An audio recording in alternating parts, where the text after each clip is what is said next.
नमस्कार दोस्तों। आज हम राजस्थान अध्ययन कक्षा 10वीं के कथन और कारण संबंधी प्रश्न प्रत्येक पेज से जो भी बनते हैं उन प्रश्नों को हल करने जा रहे हैं। जैसा कि आपको पता है कि आरएसएसबी बोर्ड और आरपीएससी के द्वारा कथन और कारण संबंधी प्रश्न जो नया ट्रेंड जो चलाया गया है,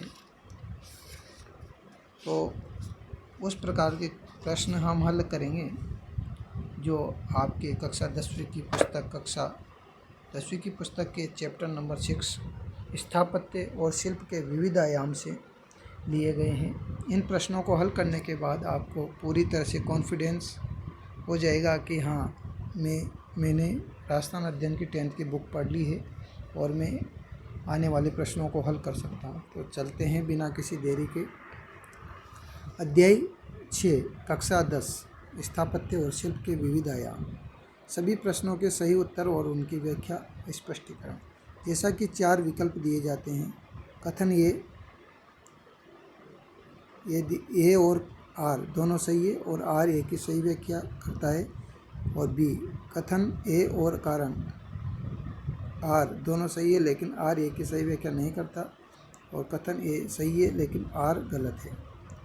कथन ए गलत है लेकिन कारण आर सही है। क्योंकि बच्चा इन्हीं में उलझ करके रह जाता है, हम आपको कथन और कारण किस प्रकार से पहचाने जा सकते हैं और इसकी व्याख्या करता नहीं करता, ये सब आपको समझाने वाले हैं।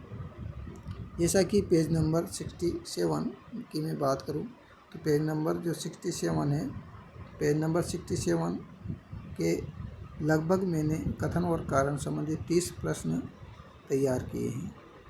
इन 30 प्रश्नों को हम हल करने जा रहे हैं, किस प्रकार से बनने वाले हैं। ठीक है, देखिए आप। पहला प्रश्न है, प्राक और आद्य इतिहास की संस्कृतियों के ज्ञान हेतु स्थापत्य की भूमिका अतुलनीय है। प्राक और आद्य इतिहास की संस्कृति के ज्ञान हेतु स्थापत्य की भूमिका जो है वो अतुलनीय है। बिल्कुल सही बात है, अतुलनीय मानी जाती है, बिल्कुल सही बात है।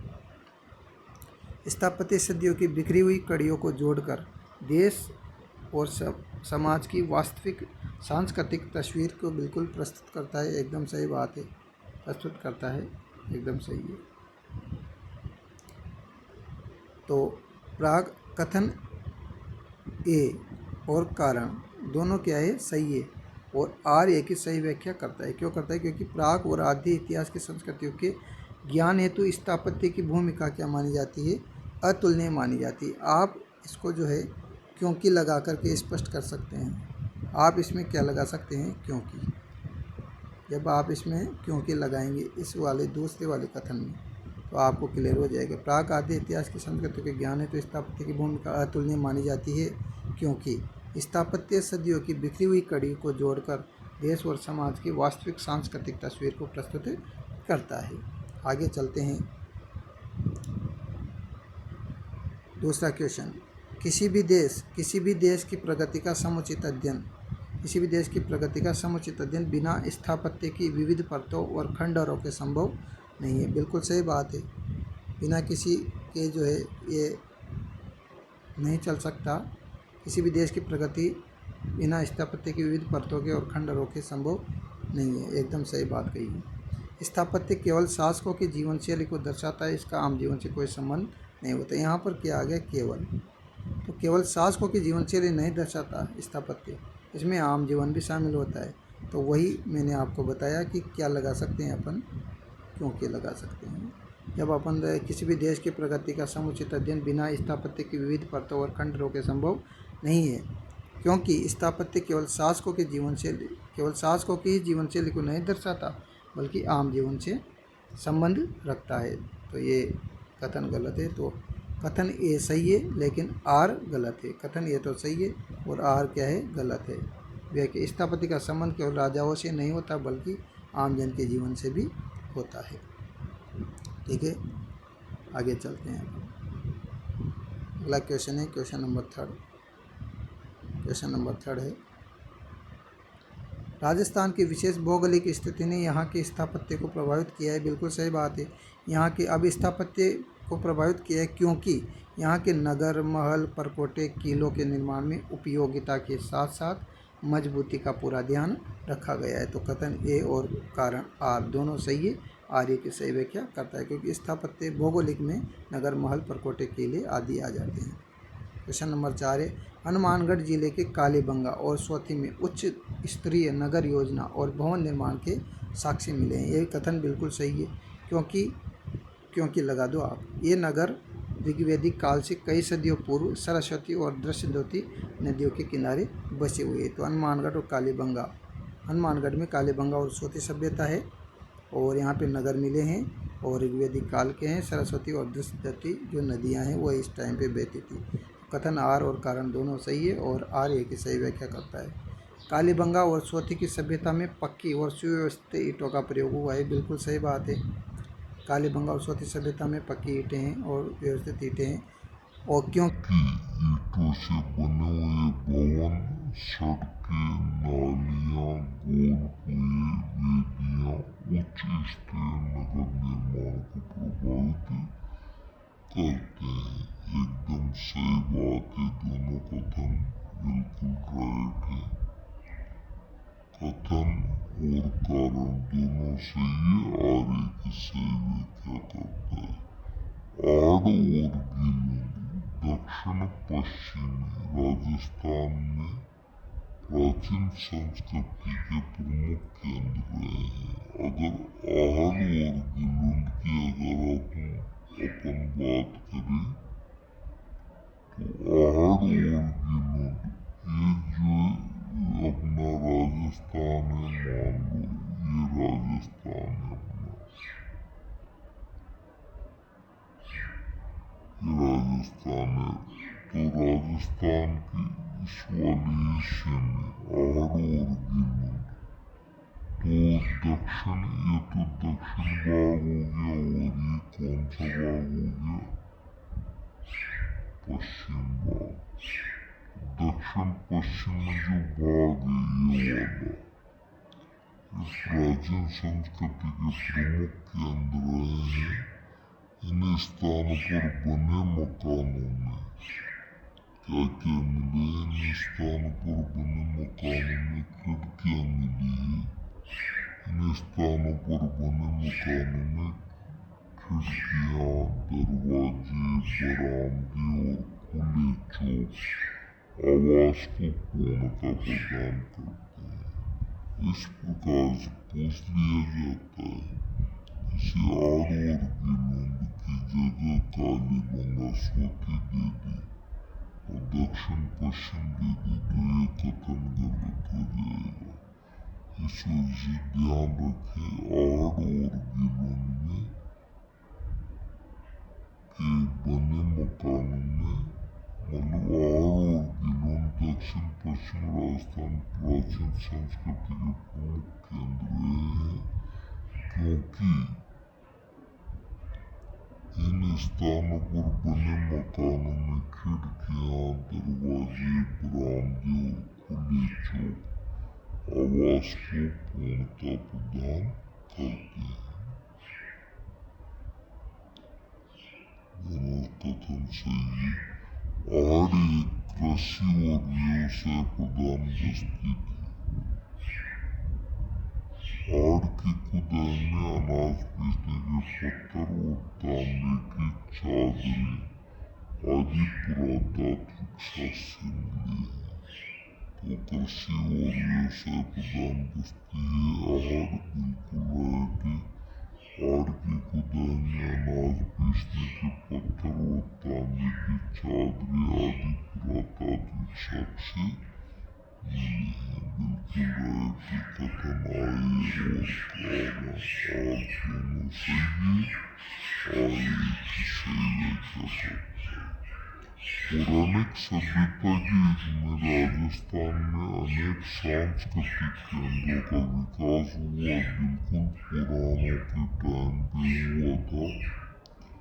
पौराणिक साहित्य में अब ये इम्पोर्टेंट चीज है, पौराणिक साहित्य में किस किस का वर्णन मिलता है। पौराणिक साहित्य में अपन कह सकते हैं, पौराणिक साहित्य में ये पुष्कर का मरुधर्म का जंगल प्रदेश का मत्स्य सालु मरुकांता। ये जो जगह है ये पूरी की पूरी जो जगह है इनका वर्णन मिलता है किसमें जो है पौराणिक सभ्यता में इनका वर्णन मिलता है। पुष्कर का मरुधर्म का जंगल का और सालू का और मरुकांतर का। ऐसे के ऐसे सटीक क्वेश्चन डायरेक्ट पूछ लिए जाते हैं और RSSB और RPSC इस प्रकार के प्रश्न अधिक पूछ रही है क्योंकि ट्रेंड यही बनता आ रहा है। बच्चे विस्तृत की ओर ध्यान नहीं देते जबकि उनके द्वारा विस्तृत पूछा जाता है। इसलिए हम आपको सोल्व करवाए और ऐसा नहीं कि आपको जो है ये प्रश्न कुछ अगर डिफरेंट लग रहे हो तो आप कक्षा 10वीं की जो पुस्तक है चैप्टर नंबर 6 उसमें चैप्टर को पढ़ कर के यदि सोल्व करेंगे तो आपको ये आसानी से आ जाएंगे। आगे देखिए कथन एवं कारण दोनों से ही आ रही कि सही व्याख्या करता है। महाभारत काल में विराटनगर और पुष्कर नगर स्थापत्य और सुरक्षा की दृष्टि से महाभारत काल में अगर बात करें महाभारत काल की तो महाभारत काल में कौन से आ जाते हैं विराट आ जाता है। तो महाभारत काल में तो विराट है विराटनगर इसको बोला जाता है जो कि जयपुर में है और पुष्कर दो चीजें कौन सी काल में महाभारत काल में तो ध्यान रखें महाभारत काल में विराटनगर और पुष्कर अगर स्थापत्य सुरक्षा की दृष्टि से क्या थे समृद्ध थे।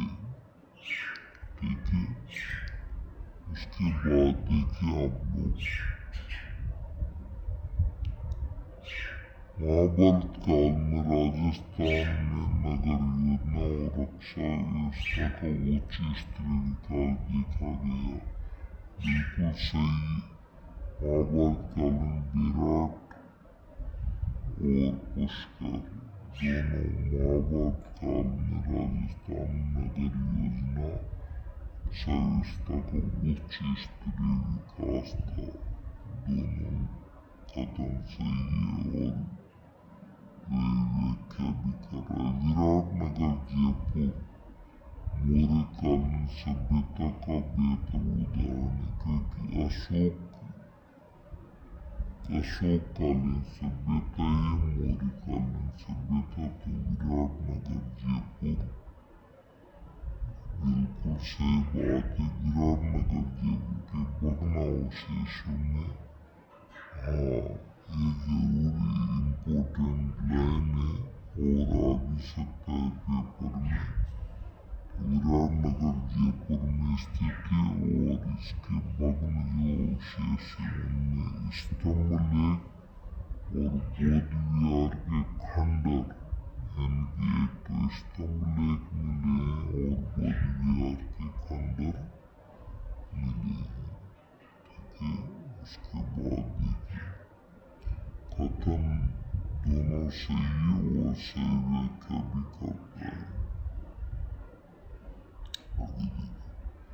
मौर्यकाल से लेकर उत्तर गुप्त काल में राजस्थान में स्थापत्य कला केवल राजकीय स्तर तक सीमित थी। इस प्रकार के प्रश्न पूछ लिए जाते हैं। तो यहाँ पे क्या आ गया, केवल, तो विशेष रूप से केवल पर ध्यान दें। तो मौर्य काल से लेकर के उत्तर गुप्त काल में राजस्थान में स्थापत्य कला केवल राज के आश्रय में सीमित नहीं थी, बल्कि स्थापत्य कला आमजन के मध्य भी प्रचलित थी। तो ये जो आर वाला कथन है, इसमें भी क्या दे रखा है, स्थापत्य कला आमजन के मध्य प्रचलित नहीं थी, बल्कि थी केवल राजाओं द्वारा पोषित थी। ये गलत है। तो ये भी गलत है। तो दोनों कथन क्या हो जाएंगे, दोनों कथन इसके गलत हो जाएंगे। ठीक है,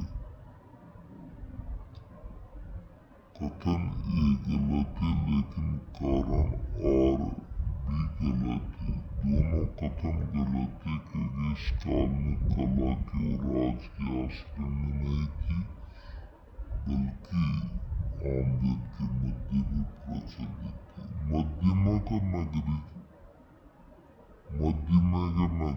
यानी कि चित्तौड़गढ़ 3वीं शताब्दी से पूर्व 6वीं शताब्दी तक एक भव्य नगर रहा।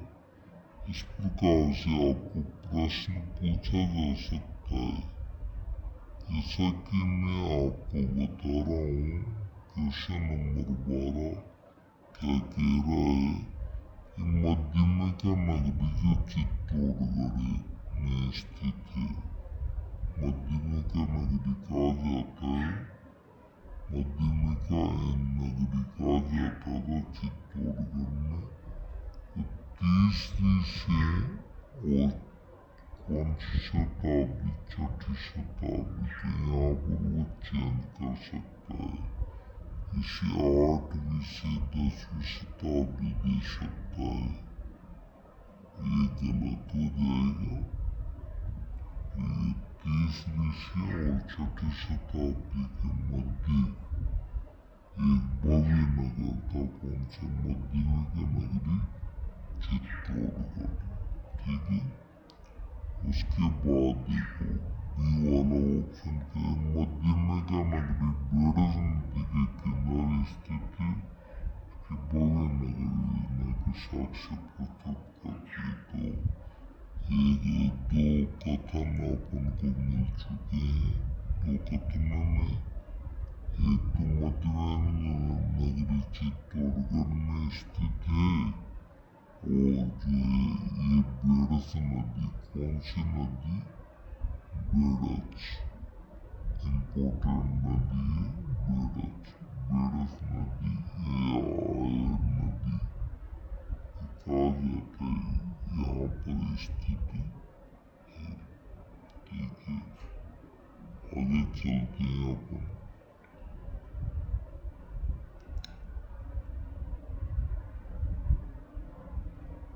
दोनों कथन सही और इसकी व्याख्या करता है।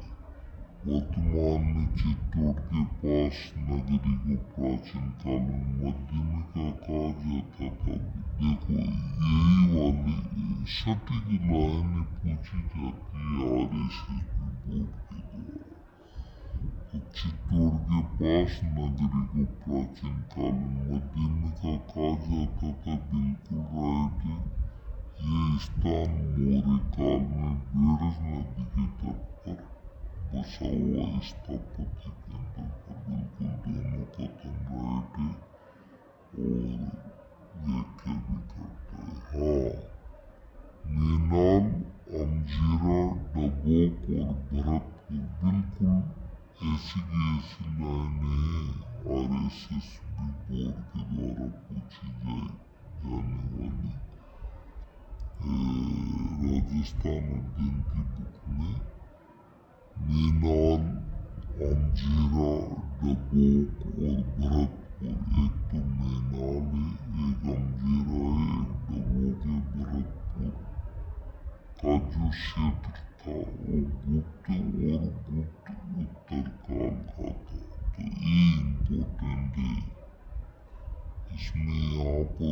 चेंज कर सकता है, क्योंकि मैनाल, अमजीरा, डबोक और भरतपुर वो मोरीकाल का देवी तो मोरीकाल का नहीं है, ये किसका है? गुप्त और गुप्त उत्तर काल के गुप्त जो गुप्त काल था उसके बाद का है। नगरेबो बिल्कुल साक्षी राय, बिल्कुल सही बात है, बिल्कुल साक्षी राय यहाँ का नगरेबो। उसके बाद अगर बात करें तो उसके बाद ही इन क्षेत्रों में बावड़िया, कुंड, मंदिरें, सड़कें, नालियाँ, जब ये वो साक्षी राय नगरेबो था तो सीधी सी बात है, बावड़िया, कुंड, मंदिर, सड़कें, नालियाँ, ये ऐसे मकान का संतुलित निर्माण देखने को मिलता है। कथन ए और कारण दोनों सही है और आर की व्याख्या करता है। मैनाल, अमजीरा, डबोक, भरतपुर का क्षेत्र गुप्त और गुप्तोत्तर काल में नगरेबो का साक्षी रहा, क्योंकि इन क्षेत्रों में अब साक्षी क्यों रहा, क्योंकि इन वजह से साक्षी रहा है। तो क्योंकि लगाएंगे कारण में, इसमें आपका आंसर आ जाएगा, तो आप क्लियर हो जाएंगे कि कथन सही है, व्याख्या करता है या नहीं करता। 7वीं से 13वीं शताब्दी तक राजस्थान में स्थापत्य की दृष्टि से महत्वपूर्ण रहा। तो यहाँ से भी क्वेश्चन पूछा जा सकता है, जिससे कि वो 7वीं से 13वीं शताब्दी में राजस्थान में स्थापत्य की दृष्टि से महत्वपूर्ण रहा है। 7वीं से 13वीं शताब्दी में, 7वीं से 13वीं शताब्दी के बजाय वो 8वीं से जो है 8वीं शताब्दी से लेकर के कोई 15वीं शताब्दी, 14वीं शताब्दी कर दी। तो यहाँ पर इस प्रकार से RSSB डिफरेंट कर देता है इस चीज को। तो 7वीं से 13वीं शताब्दी ध्यान रखें आप, स्थापत्य की दृष्टि से महत्वपूर्ण था।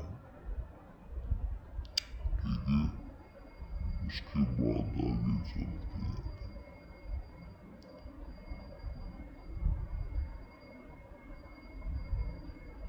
इस काल में राजपूत संस्कृति के उदय के कारण किलों और मंदिरों का बड़े पैमाने पर निर्माण हुआ। अच्छा, 7वीं से 13वीं जो शताब्दी थी, तो ध्यान रखें राजपूत संस्कृति आ चुकी थी और राजपूत संस्कृति आने की वजह से किलों और मंदिरों का बड़े पैमाने पर निर्माण हुआ।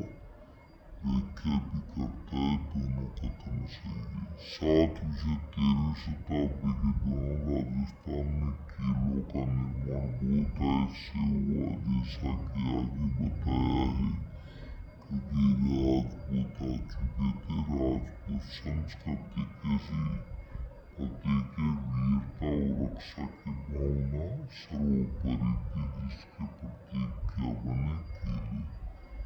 वीरता और रक्षा की भावना राजपूतों में थी, इस वजह से किले बनाए गए। इसके बाद देखिए आप लोग, राजपूत काल में धार्मिक प्रवृत्ति के संवर्धन हेतु विशाल मंदिरों का निर्माण हुआ। बिल्कुल धर्म को मानते थे। इस काल में मंदिर स्थापत्य और धार्मिक आस्था के प्रमुख केंद्र के रूप में उभरे। जो मंदिर थे उनको स्थापत्य के रूप में और धार्मिक आस्था के केंद्र के रूप में माना गया। दोनों कथन सही है, व्याख्या भी करते हैं। हाड़ के निवासियों का जीवन केवल शिकार पर निर्भर था। देखो कितना इम्पोर्टेंट कथन है, शिकार पर ही निर्भर नहीं था।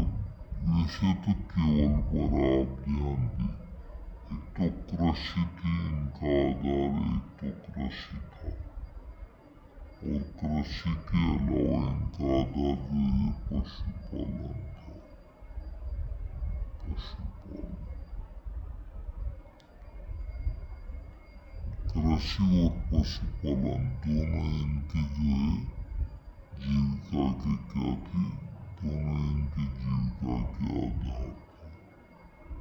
और बात करें तो यहाँ पर आहट से तांबे की चादरें मिली, ये बिल्कुल सही है, और अनाज पीसने के पत्थर भी मिले हैं। दोनों कथन बिल्कुल सही है, बिल्कुल राइट है दोनों कथन।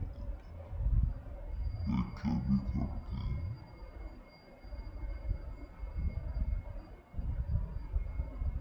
दोनों कथन राइट नहीं है, ये वो लग गया ना तो ये गलत है।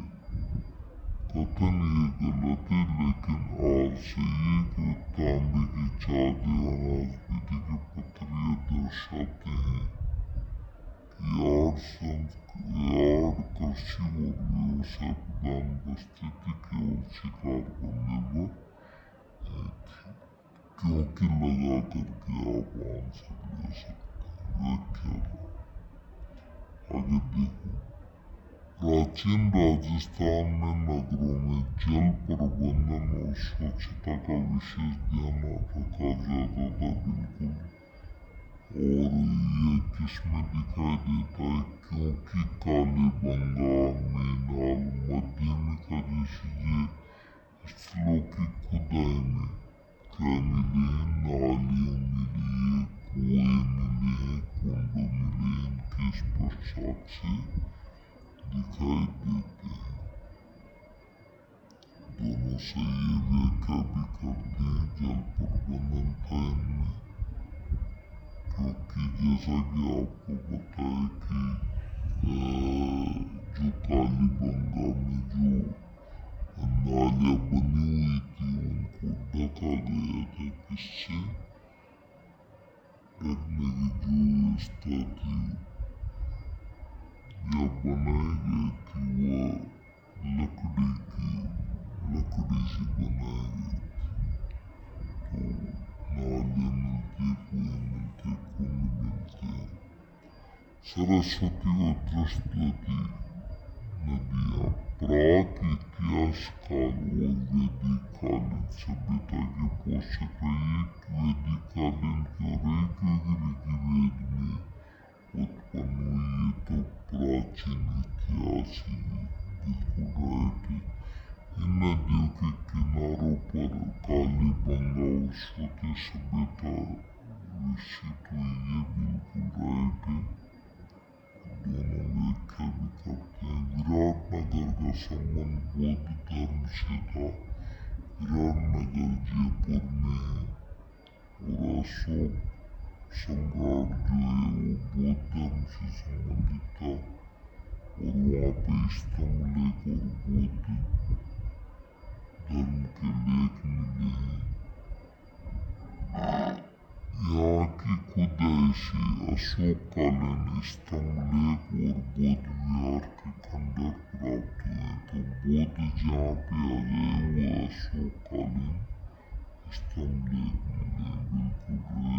और व्याख्या भी करते, राजस्थान में जल स्थापत्य का विकास प्राचीन काल से समृद्ध रहा। बिल्कुल, मध्यमिका नगरी चित्तौड़गढ़, कालीबंगा में, सोती में, है ना, और जो है